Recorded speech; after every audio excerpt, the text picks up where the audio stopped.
In this interview for the National Centre for Military Intelligence, I'm going to be speaking with Julian Whitehead, former Colonel of the Intelligence Corps, and we're going to be sharing the secrets of intelligence in the 17th century. Julian, thank you for coming to the Cavalry and Guards Club today to talk about the 17th century and intelligence. But I wonder if it's helpful to just give us a bit of a background before we get to the 17th century.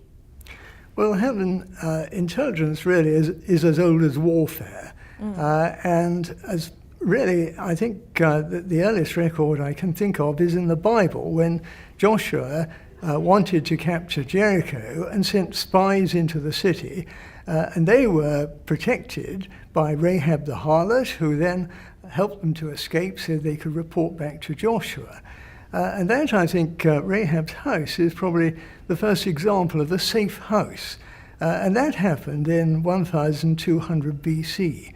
So I think the connection with Rahab gives grounds for intelligence being regarded as the second oldest profession. But I think also intelligence is something that every commander has always wanted. They've always wanted to know what the other side were getting up to, what strengths they were, where they were, and what their intentions were. And to find out the answers to those questions, they sent out scouts ahead to do reconnaissance, and they started having spies. And then they'd get information from documents that they captured, or, of course, they capture prisoners and get information by interrogation. And then to counter that, of course, there was awareness over time about spies, and so people became more security alert and careful about things like careless talk and so forth. But also, because there was the danger of correspondence and plans being captured, they started trying to write those plans secretly, sometimes with secret ink, usually urine or lemon juice, which, if held up to a candle, would then reveal the proper information, or by encryption. And then encryption led to needing to break those codes and cryptanalysts. So the whole thing developed one thing after another. And an interesting person in all of this, of course, is Elizabeth I. And there is that famous painting, isn't there, in that gorgeous dress where she's got the imprint of the eyes and the ears. Yes, Elizabeth did have a very good intelligence service after a period of time, and that was run by Sir Francis Walsingham, her Secretary of State. And he had a very, very good network of spies. And perhaps one of the most famous things that he did was an operation whereby, when Mary Queen of Scots was a prisoner, he wanted to make sure that she couldn't correspond with other Catholic princes of Europe, or indeed with her own supporters. And so stopped her corresponding with anyone, but then made arrangements through one of his agents that she could secretly send out information through, in fact, a beer barrel. So she thought, all right, this is fine, I can do that. That enabled him to be able to read any correspondence that went to and fro. Also, that worked well for a bit, but then she started using encryption. But luckily, Walsingham had someone who could decrypt her messages, and in one particular case, found that she was involved in a plot to assassinate Queen Elizabeth. Yes. That resulted in her being eventually tried and executed.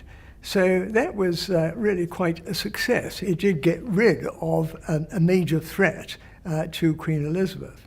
But then, sadly, after Walsingham, really things rather died away from the intelligence point of view. James I came to the throne, and in 1604, he made peace with Spain, which was the big enemy. Yes. And then, apart from the odd naval expedition, until 1629, that's about 25 years, there was complete peace. Also, There's peace at home and peace abroad, and therefore no real requirement for intelligence. And in addition to that, there was no standing army. All there was the king's own private guards and a few guards looking after the armories in Hull and in the Tower of London. So really, no requirement for intelligence. Yeah. So, but things changed, don't they, with the Civil War? Right. Well, in fact, what happened was the first battle of the Civil War, the Battle of Edgehill, happened almost by accident. The Royalist forces and the parliamentary forces had no real idea where the other army was. And what happened was that some of Prince Rupert's soldiers were in a village looking for a suitable billet for him to stay the night. And they bumped into some parliamentary troops who were camped nearby. So both sides then dashed off back to their respective armies, and a pretty bloody battle took place the next day. And that resulted in both sides realizing that they need to organize intelligence to, if nothing else, find out where on earth the other army was. And to do that, they thought it'd be a good idea to have someone in charge of it. So they established Scoutmasters General. And so that really kicked the whole thing off. Can you explain something about the importance of these Scoutmasters? Yes. Within a year of the Battle of Edgehill, each army, and there were different armies in different parts of the country, some parliamentarian, some obviously royalist, but they all had their Scoutmasters General. And they obviously had scouts who did forward reconnaissance and so on, but those scouts also started running agents. And perhaps the Scoutmaster General we know most about is Sir Samuel Luke, who was the governor of the parliamentary depot at Newport Pagnell. Now, he in fact left some very good diaries, and so it gives us a very good insight into the way he managed things. He had his scouts, and most of those scouts were also running agents, and many of those agents were running casual contacts. And those reports all came back into him, and he built up a very good picture of the Royalist forces. His particular target was Oxford, which was the headquarters of the Royalist forces. Now, one tends to think of Oxford as a Royalist town, but in fact many of the ordinary citizens of Oxford were quite pro-parliamentarian. So it wasn't too difficult for his agents to start getting information from Oxford. And what was quite interesting is that the techniques that they used were not so different from the ones used in the Cold War. For example, dead letter boxes. What they do to pass information would be that an agent would put whatever his little security intelligence report was in perhaps a niche in a wall, mark that, and then his handler would come along, take it out, and of course the information would be passed without either side being seen. And so it would all be done in complete secrecy. That's incredible, isn't it? Because we think of that in the 20th century, these are kind of techniques, but that it's going on so early, 500 years earlier at least. Yes. So is there a particular agent that comes to mind that was significant in this period? Well, there were lots of agents, of course, but one quite interesting one was a female one. There were, in fact, not really so much female agents, but females were used mainly for passing secret information.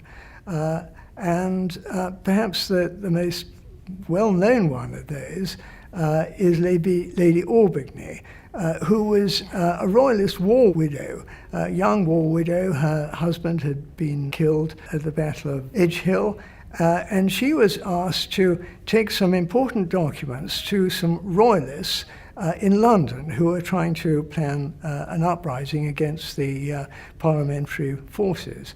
And she took these under her skirts, attached to her thigh, as we understand it. But unfortunately, careless talk among the Royalists in London resulted in this all coming to the notice of the parliamentarians, and she was arrested and put in the Tower of London.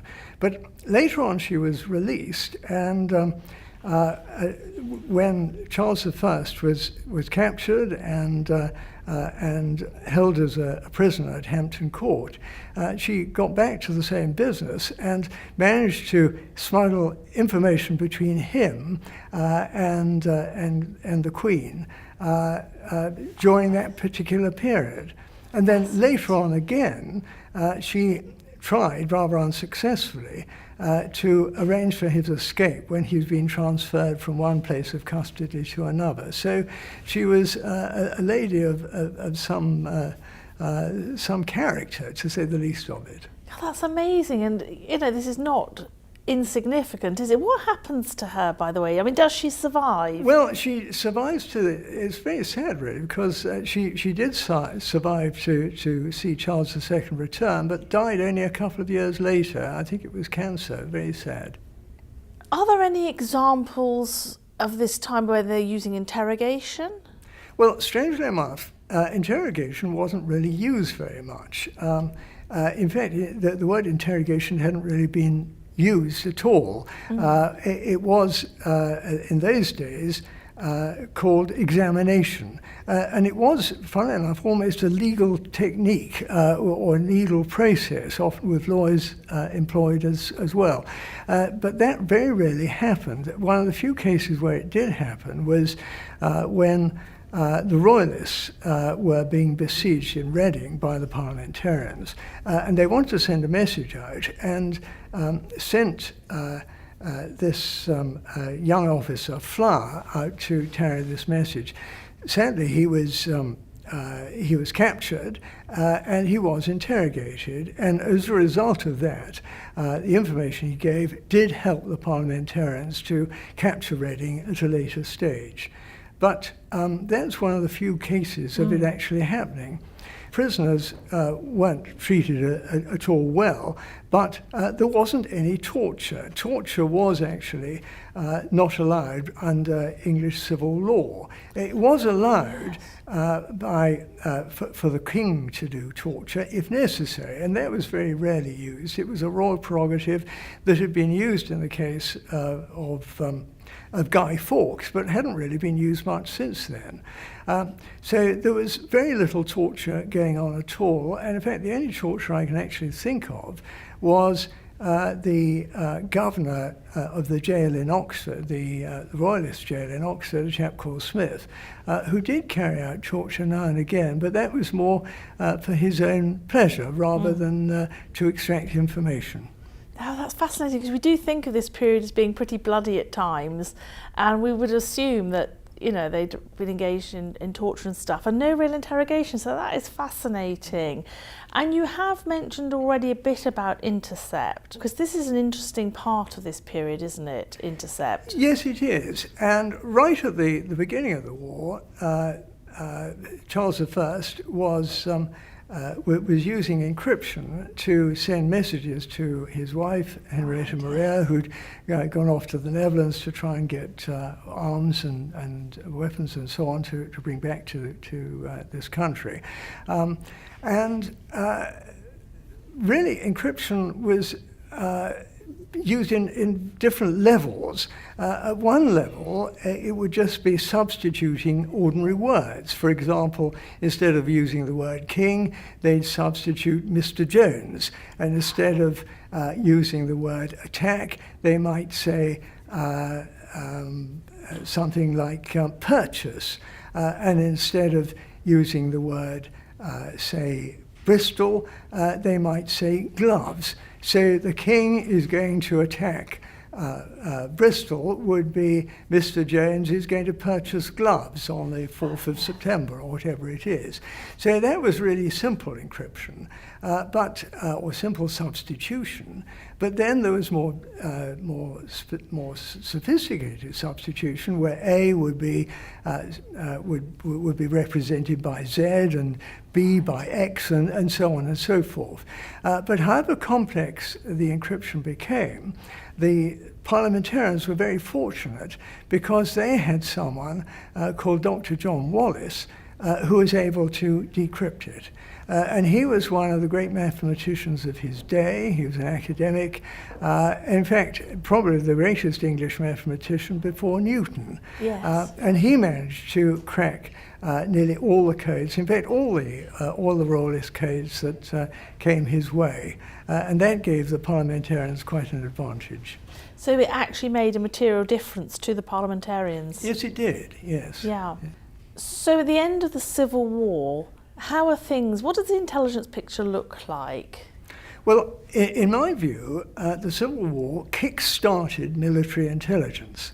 And it's as a result of establishing things like Scoutmasters General. They then had a proper organization based, of course, on scouts and using spies and intercept, which was really a huge step forward, or indeed you could describe it almost as a step back to Elizabethan times. Yeah. But it was certainly a great step forward. And that was continued really into the Commonwealth and developed from there on. So really, that's the legacy. Well, that is the legacy, and Cromwell's intelligence organisation was very impressive indeed. But then that was continued, and again, as far as military intelligence was concerned, both the great generals like Marlborough and like Wellington made a huge amount of use of intelligence, and that was just extended right up to the present day. Julian Whitehead, thank you so much for being with me today in the Cavalry and Guards Club and for sharing some of the secrets of intelligence and the development of military intelligence in the 17th century. Thank you so much. It's a pleasure.